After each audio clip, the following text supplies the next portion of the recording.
যেই পরিমাণ মুরগি ওর থেকে পর্যাপ্ত পরিমাণ ডিম পাচ্ছেন না, কিভাবে খামারে ডিমের উৎপাদন বৃদ্ধি করবেন আমরা এই ভিডিওতে আলোচনা করবো ইনশাআল্লাহ। বিসমিল্লাহ, আলহামদুলিল্লাহ, সালাতু ওয়াসসালামু আলা রাসূলিল্লাহ। আমি দিন এগ্রো অ্যান্ড ফার্ম থেকে দিন ইসলাম বলছিলাম। তো আজকে হচ্ছে আরও একটা ভিডিওতে আপনাদের সকলকেই স্বাগতম।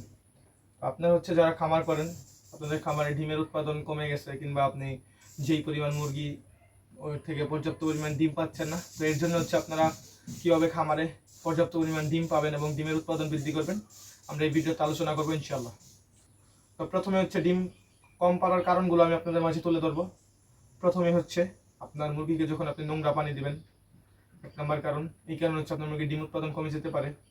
দ্বিতীয় হচ্ছে আপনার খামারে পর্যাপ্ত পরিমাণ আলো বাতাস চলাচল যদি না থাকে সেক্ষেত্রে আপনার ডিমের উৎপাদন কমে যেতে পারে।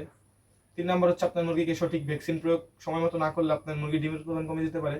4 নম্বর হচ্ছে আপনার মুরগিকে যথাযথ সময় কৃমির কোর্স না করালে আপনার মুরগির ডিমের উৎপাদন কমে যেতে পারে। তো এতক্ষণ হচ্ছে আমরা সমস্যাগুলো বললাম, এবার হচ্ছে আমরা এর প্রতিকার কি আমরা বলবো। তো একটি ডিম পাড়া মুরগির প্রথমে হচ্ছে প্রতি 2 মাস পর পর কৃমির কোর্স করাতে হয়। তো এখন হচ্ছে যারা নতুন খামারি যে কীভাবে কৃমির কোর্স করাবেন, যেরকম আমার খামার হচ্ছে আমি প্যারাবিট এই ওষুধটা ব্যবহার করি। প্যারাবিট এই ওষুধটা হচ্ছে আপনি 20 থেকে 30 টাকার মধ্যে বাজারে পেয়ে যাবেন। এটা হচ্ছে আপনি প্রতি 1 লিটার পানিতে 1 গ্রাম দিয়ে, যেদিন ঠান্ডা পড়বে, অতিরিক্ত গরম না, যেদিন ঠান্ডা পড়বে ওইদিন আপনি এই প্যারাবিট ওষুধটা ব্যবহার করবেন। এরপরে হচ্ছে আপনি রানীক্ষেতের ভ্যাকসিন করাতে হবে প্রতি 2 মাস পর পর। প্রতি 2 মাস পর পর আপনি যখন রানীক্ষেতের ভ্যাকসিন করাবেন এবং কৃমির কোর্স করাবেন, রানীক্ষেত এবং কৃমির কোর্সের মাঝখানে আপনি 5 দিনের একটা গ্যাপ রাখবেন। এর ফলে হচ্ছে আপনার মুরগির ডিমের উৎপাদন বৃদ্ধি পাবে।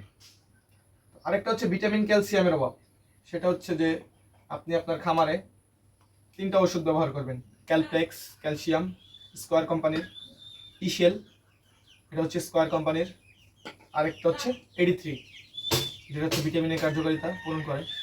তো এই 3টা ওষুধের পাশাপাশি আপনি যদি চান এক ফর্মুলা একটা ওষুধ আছে একমি কোম্পানির, সেটা আপনি ব্যবহার করতে পারেন। সেই ওষুধটা আমার শেষ এই মুহূর্তে, এই কারণে আমি আপনাদেরকে দেখাতে পারছি না। এই হচ্ছে আপনারা এই 3টা ওষুধ ব্যবহার করতে পারেন এবং অবশ্যই এই 3টা ওষুধ আপনি হচ্ছে বিকালবেলা ব্যবহার করবেন মুরগিকে খাবার পানির সাথে। প্রতিটা ওষুধই হচ্ছে 1 লিটার পানিতে 1 ml করে আপনি হচ্ছে বিকালে খাবার পানিতে ব্যবহার করবেন। 2 দিন করে একটা কোর্স তৈরি করবেন। সপ্তাহে 7 দিনের মধ্যে 2 দিন করে 6 দিন একটা কোর্স তৈরি করবেন। একদিন হচ্ছে আপনি নর্মাল সাদা পানি দিবেন। তো এই হচ্ছে আপনার ডিম উৎপাদনের একটা উপায় বলে দিলাম, খুবই সহজ একটা উপায় বলে দিলাম। তো ওষুধের নামগুলো হচ্ছে আপনারা নোট করে নিতে পারেন। এছাড়াও আপনি হচ্ছে প্রাকৃতিকভাবে কি করতে পারেন, প্রাকৃতিকভাবে যেরকম হচ্ছে আপনি আপনার খামারের মধ্যে রোদের মধ্যে যে ভিটামিন, তো এই রোদটা হচ্ছে আপনার খামারে প্রবেশ করাতে হবে।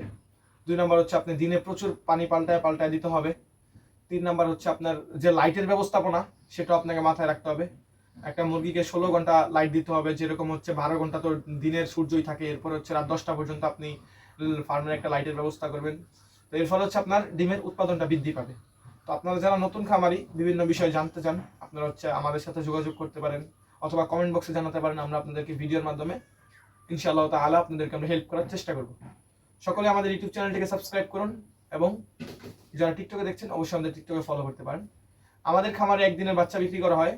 আপনারা যারা একদিনের বাচ্চা নিতে চান হাতে পর্যাপ্ত পরিমাণ সময় নিয়ে হচ্ছে আমাদের থেকে অর্ডার করতে পারেন। অরিজিনাল মাল্টি কালারের টাইগার মুরগির বাচ্চা আমরা